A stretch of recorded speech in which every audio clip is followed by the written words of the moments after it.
Imagine running, cycling, or swimming for a whole day straight, 24 hours of constant movement. It sounds like the ultimate test of endurance, something only superheroes attempt. But what really happens when you push the human machine past its breaking point? The first 6 hours are manageable. This is the zone of high performance. Your body is fueled by its primary energy source, glycogen. This is stored carbohydrate kept in your muscles and liver. During this phase, you feel strong. Your muscles are warm, your joints are lubricated, and your brain is buzzing with endorphins. These chemicals mask pain and give you that famous runner's high. You're burning through calories fast, maybe 500 to 1,000 every hour depending on the intensity and your weight. Around the 6 to 8 hour mark, you hit the wall. You suddenly feel like you've run out of gas because you have. Your glycogen stores are now empty. This is the moment your body switches fuel sources. It has to start relying on fat and, crucially, protein for energy. The brain needs glucose, which comes from carbs. With no carbs left, your liver desperately starts converting fat and protein into usable energy. This process is called gluconeogenesis. This is a slow, inefficient way to power the body, and it's exhausting. Your mental clarity drops off a cliff. Simple tasks become difficult. You start losing coordination.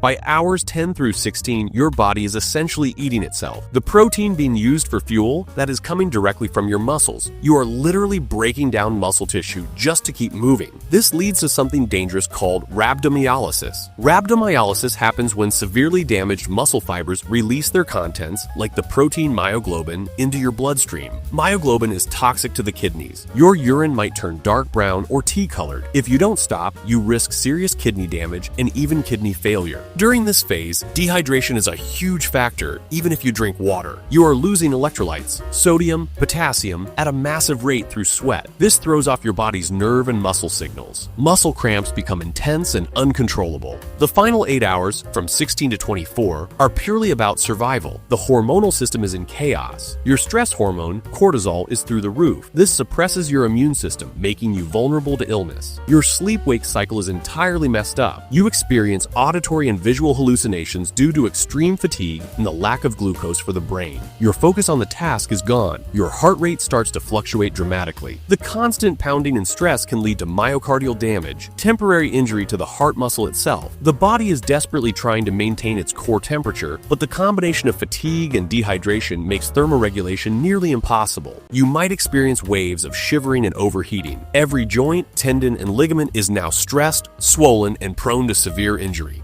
If you somehow make it to the 24-hour mark, the recovery is brutal. You will have a severely compromised immune system, making you susceptible to colds or infections for weeks. You will suffer extreme muscle soreness and weakness that lasts for days. Your sleep pattern will be disrupted for a long time. What happens if you exercise nonstop for 24 hours? You don't become an endurance champion. You force your body into a deep state of stress. You break down your muscles, risk permanent kidney damage, and suffer severe mental impairment. The lesson is simple. The human body is designed for incredible endurance, but only when it has the right fuel, hydration, and most importantly, strategic rest.